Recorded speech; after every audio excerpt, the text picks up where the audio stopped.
Mais uma tarde fria, de inverno barra verão, barra outono, barra primavera, que tivemos esse mês de agosto.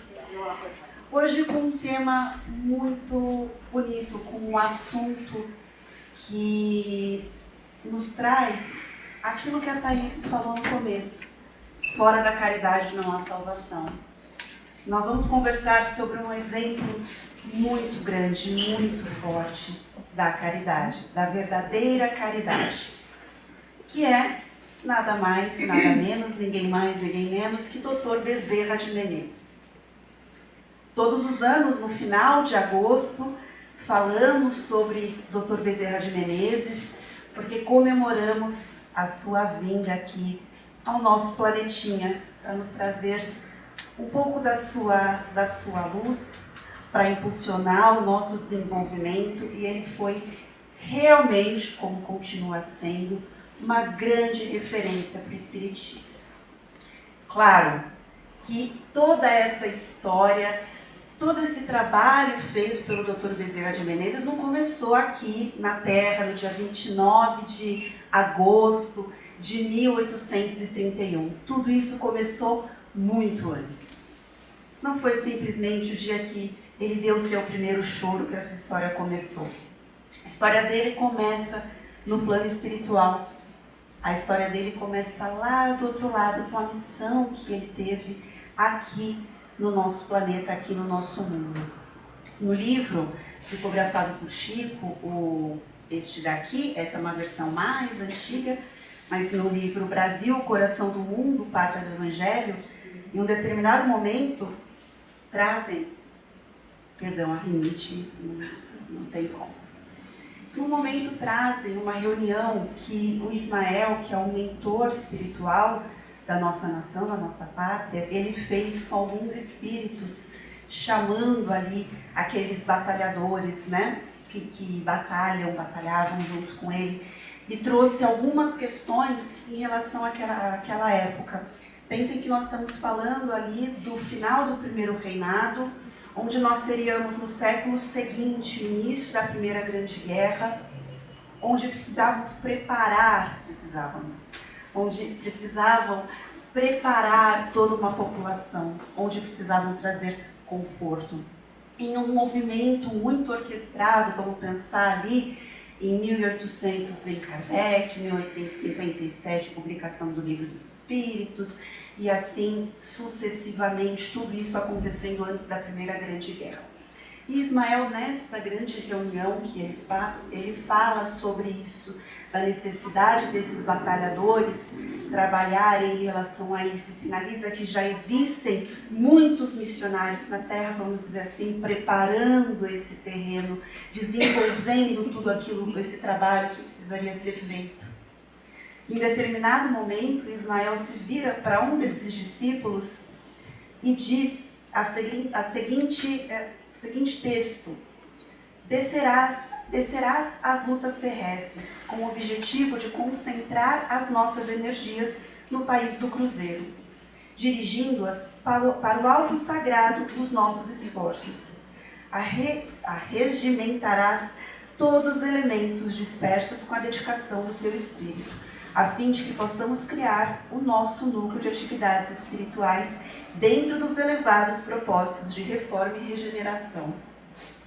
Não precisamos encarecer aos teus olhos a delicadeza desta missão, mas, com a plena observância do Código de Jesus e com a nossa assistência espiritual, pulverizarás todos os obstáculos, a força da perseverança e humildade, lição que ele nos deixou durante toda a sua trajetória, né?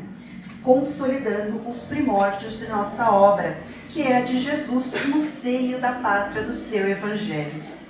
Se a luta vai ser grande, considera que não será menor a compensação do Senhor, que é o caminho, a verdade e a vida.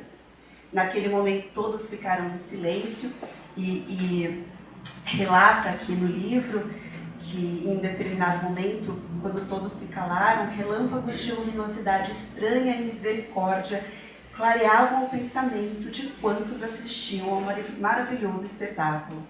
enquanto uma chuva de aromas inundava a atmosfera de perfumes balsâmicos e suavíssimos. Pouco tempo depois, aí sim, Bezerra de Menezes, Adolfo Bezerra de Menezes, dá o seu primeiro choro aqui na Terra. Consegue visualizar todo o seu caminho. Ele nasceu em Riacho de Sangue, que hoje é conhecido como Jaguaratama, uma região que fica ali cerca de 240 quilômetros de Fortaleza, já indo um pouquinho ali para o Rio Grande do Norte. Rio Grande do Norte, que é um estado onde ele passa um determinado momento de sua vida, mas enfim, vamos falar um pouquinho sobre isso depois. Bezerra de Menezes, ele nasce em uma família abastada. O seu pai, Antônio Bezerra Cavalcante, é um coronel, dono de muitas terras. Sua mãe, ele, pai e a mãe, Fabiana de Jesus Maria Bezerra, eles cuidam nessas terras de todos os parentes, de toda a família. E o coronel Antônio, ele, vamos dizer assim, como dizemos hoje, era mão aberta. Ele não deixava de oferecer e dar ajuda a todos aqueles que pediam. E quando ele percebia que ele não tinha o dinheiro suficiente, o que ele fazia? Recebia ganhos futuros. Sustentava a família e ajudava a todos aqueles que necessitassem. Em um determinado momento, vendo aquele balanço ali das terras, da fazenda, percebeu-se que aquilo não era suficiente e que ele tinha um problema realmente de caixa. Aqueles ganhos futuros já estavam comprometidos com tudo aquilo que ele fazia, a caridade que ele fazia, pois ele não deixava de ajudar ninguém, e ele tenta, de boa fé, negociar com os seus credores. Curiosamente, entre muitas aspas, esses credores não aceitam receber, porque sabiam da índole desse homem, sabiam de tudo que ele fazia pelo povo, pelas pessoas que pediam. E aí, o coronel, ele se coloca, então, ele não aceita, é um homem também com uma índole muito forte, ele não aceita isso e eles acabam combinando que ele vai ficar ali como um administrador daquelas terras. Ele retirava apenas e tão somente o suficiente para o seu próprio sustento e o sustento da sua família. Fazemos um corte em um determinado momento, tudo isso ali acontecendo, em alguns momentos esse valor não era suficiente para todos, e o coronel, que era um homem muito ligado à política e tinha ideologias liberais, ele chegou a ser perseguido em um determinado momento. Com isso, a família se vê obrigada a mudar para o Rio Grande do Norte, que eu comentei que é próximo, né, ali de Jaguaratama, antigo Riacho de Sangue. E eles se veem obrigados a mudar para o Rio Grande do Norte. Não. Ali no Rio Grande do Norte, Bezerra ele começa a mostrar uma intelectualidade muito forte, muito elevada. Ele vai estudar em uma escola e em poucos anos, ele ainda muito jovem, salvo engano aqui, já ainda com cerca de 15 anos, ele com um conhecimento tão elevado e tão aprofundado, ele se torna um professor, ele substitui o professor e ele ensina e auxilia os seus próprios colegas ali de turma. Seguindo, eles podem voltar. Tem uma questão interessante, bom, mas eu consigo colocar depois, não tem problema. Eles conseguem retornar ali para a cidade, não conseguem se recolocar novamente na fazenda, ficam ali na região central. Diferentemente dos seus irmãos, Bezerra diz que ele tem um grande sonho, diz para o pai que ele tem um grande sonho, que ele deseja ser médico, como nós sabemos, né? O grande médico dos pobres. Dizendo isso para o seu pai, e o coronel sabia que naquela região não teria uma faculdade onde ele poderia seguir com seus estudos, manda, claro, com muita dor no coração, manda para o Rio de Janeiro. E tem uma passagem que eu acho incrível, que embora aqui nós estamos falando de um coronel que perdeu tudo, que não teria uma herança para deixar para os seus filhos, ele pôde deixar a herança mais significativa, que foi a das virtudes. Em um livro Depois, quem tiver interesse, eu mostro aqui. Tem uma passagem onde coloca essa despedida de Antônio com Bezerra, onde Bezerra de Menezes diz para o seu pai: sua vida, meu pai, está repleta de verdadeiros rasgos de probidade. Seus atos ficarão impressos dentro do meu coração com modelos de dignidade e retidão moral. Prometo, no entanto, ao Senhor e a mim mesmo, ser digno do nome honrado que levo comigo para a corte. O pai realmente entregou a mais bela e mais profunda herança para ele, que foi desse bom caráter. Segue Bezerra de Menezes para a corte, para o Rio de Janeiro. Chega lá com muita esperança e muita alegria, mas pouco dinheiro no bolso. Chega com uma pequena quantia para ele, uma pequena quantia ali para ele conseguir se estabelecer e iniciar os seus estudos, e passa, claro, por muitos sacrifícios. Em uma universidade onde os seus colegas de sala tinham uma outra situação financeira. Mas, enquanto esses colegas se viam ali nas festas, aproveitando a sua juventude ali, conhecendo pessoas novas, enfim, ele se recolhia ao estudo.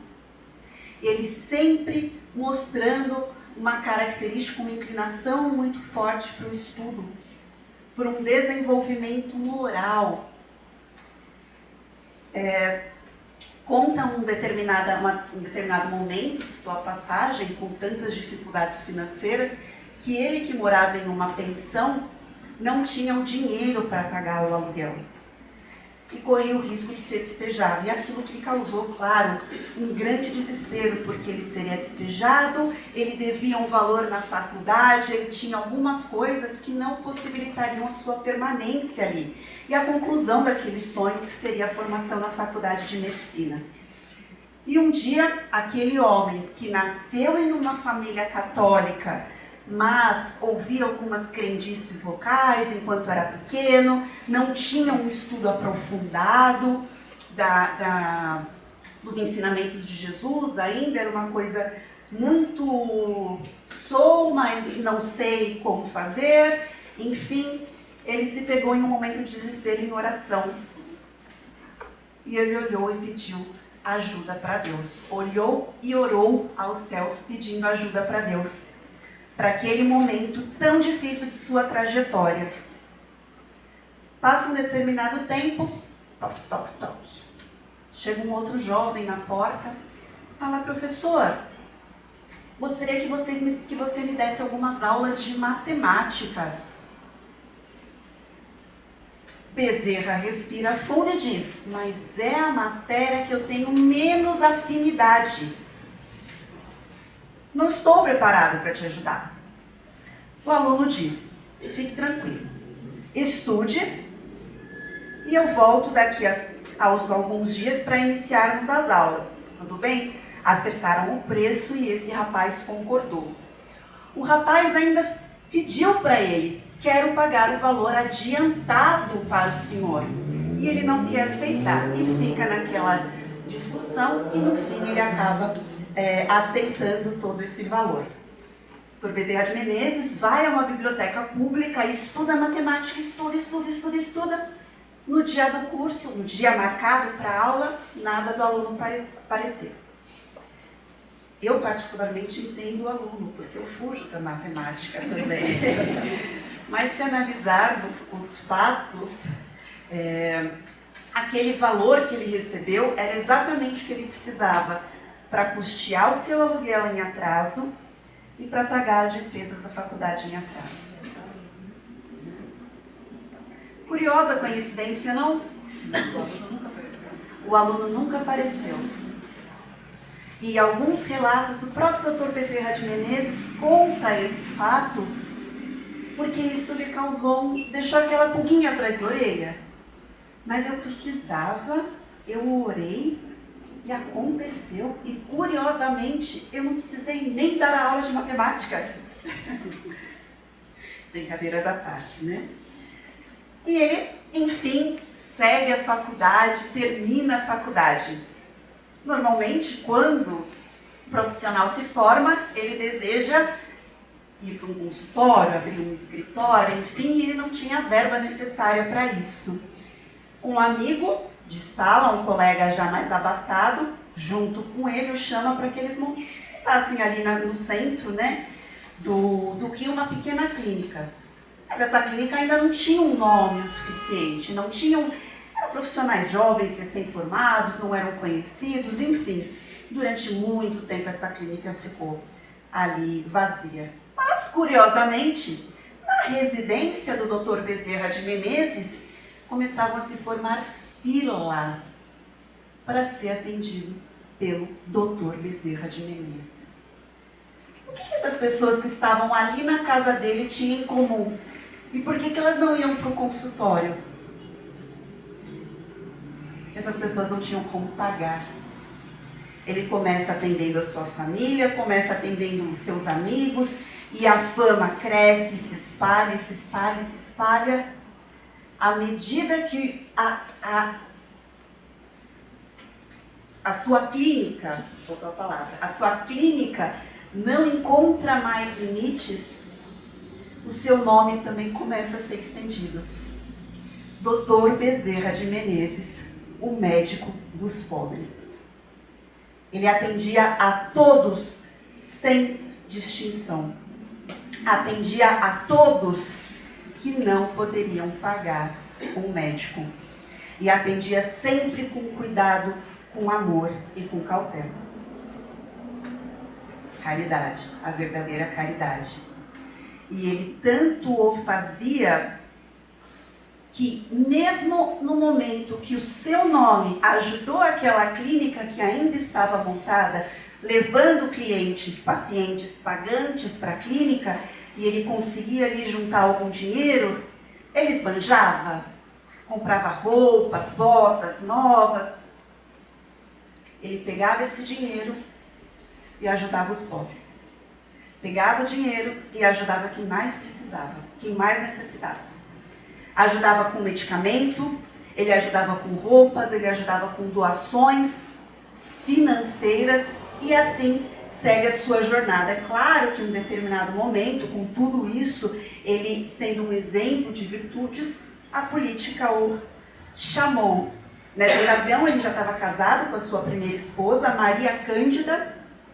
Ele ficou casado ali de 1858 a 1863, e eu trago datas porque eu fiz uma linhazinha cronológica de toda a sua vida. Na ocasião que a política o chamou, ele estava casado e a primeira esposa, que era um exemplo de virtude também, incentivou para que ele seguisse na política. Pouco tempo depois, a primeira esposa vem a falecer. Estamos falando em um cenário onde nós já tínhamos Kardec falecendo em Paris. Nós já tínhamos um ambiente favorável à homeopatia no Brasil, onde já tinha muitos estudos. A homeopatia não era uma coisa nova no Brasil, ela vem lá de 1818, e aqui o Humberto de Campos, no livro, né, do Brasil, Coração... Eu não tomei o ômega 3 hoje? Brasil, Coração do Mundo, Pátria do Evangelho. Ele diz que a homeopatia vem mesmo incentivada e apoiada também pelo plano espiritual. Tudo isso acontecendo enquanto ele perde a sua primeira esposa. Naquele momento de grande dificuldade, de grande luto, ele se volta aos ensinamentos de Jesus, a estudar aqueles ensinamentos com uma maior profundidade, com uma maior cautela e um maior carinho. Que aquilo acaba trazendo um conforto no seu coração. Enfim, passam-se 2 anos do falecimento da primeira esposa, ele se casa novamente com a Cândida Augusta de Lacerda, a Cândida Augusta de Lacerda, que é irmã da sua primeira esposa, e isso na época acabava sendo comum, e ele fica ali com a Cândida, ele vive com a Cândida até o momento do seu desencargo. Enfim, em um determinado momento, ele já fazendo parte, já olhando algumas coisas muito voltadas a Jesus, em um determinado momento, ele encontra Joaquim Carlos Travassos. Joaquim Carlos Travassos, também médico, e foi o homem, a pessoa que fez a tradução do Livro dos Espíritos aqui no Brasil. Ele já estava ligado ali com os ensinamentos de Kardec e fez a tradução aqui no Brasil, a primeira tradução. Ele, amigo de Bezerra de Menezes, entrega um exemplar, muito feliz, entrega um exemplar para o Bezerra de Menezes ler do Livro dos Espíritos. E ele vai, se senta confortavelmente e começa a folhear aquele livro.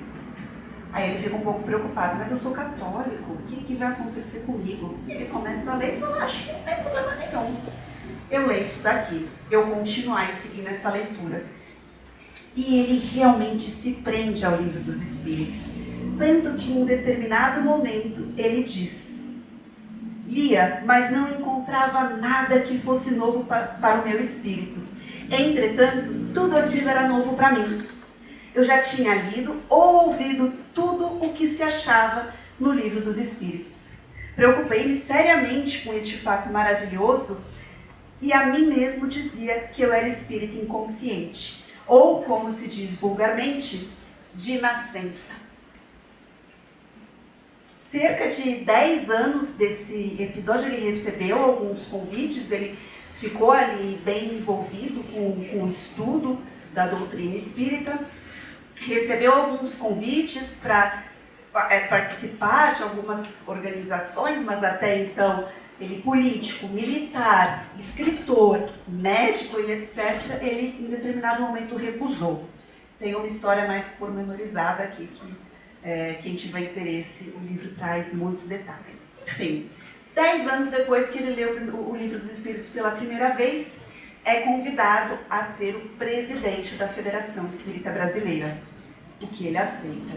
Ele foi presidente da federação em 2 ocasiões, uma delas muito próxima ali do seu desencarne, inclusive. Bom, ele escreveu com o pseudônimo de Max algumas obras que conhecemos. Escreveu também sobre a doutrina no Jornal do Brasil, na Gazeta de Notícias e no O País. Esse O País era dirigido pelo Quintino Bocaiúva. E Bezerra de Menezes estava lá. Em um determinado momento na sua história, o espírito de Kardec diz para Bezerra de Menezes que ele deve abrir a escola dos médiuns, que ele deve iniciar a escola dos médiuns. Então ele enfrenta uma grande dificuldade para que isso se inicie. Aqueles grupos espíritas formados não tinham interesse, não entendiam muito bem. E o que ele fez? Começou o estudo da doutrina em grupos, em pequenos grupos.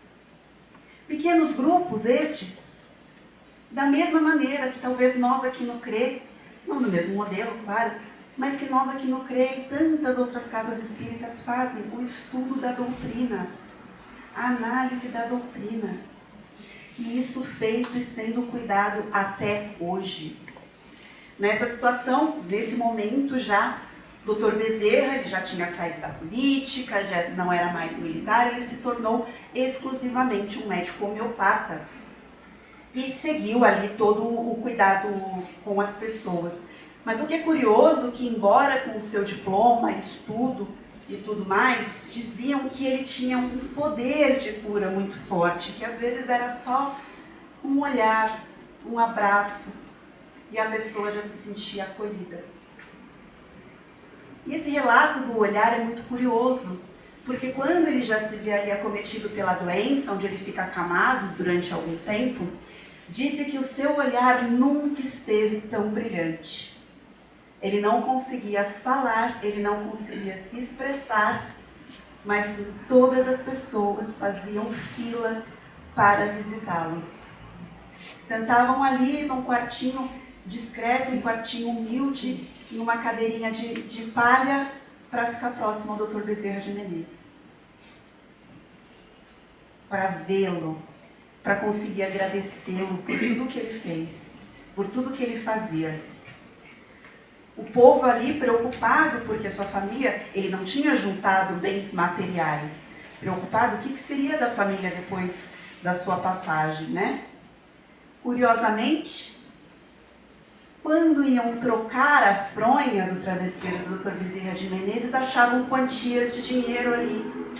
As pessoas sabiam que a família não aceitaria uma doação direta, iam lá visitá-lo, ficavam um pouquinho com ele, colocavam um dinheirinho embaixo da fronha, como uma forma de cuidado, como uma forma de agradecimento, como uma forma de retribuir e de cuidar do próximo, e de cuidar daquele que tanto fez quando estava encarnado e ainda faz desencarnado. Nós comemoramos todo esse ano, todos os anos, essa data, esse nascimento do Dr. Bezerra de Menezes, exatamente porque ele nos trouxe essa lição, esse exemplo de retidão e de caridade. Ele foi responsável por difundir a doutrina aqui no nosso país.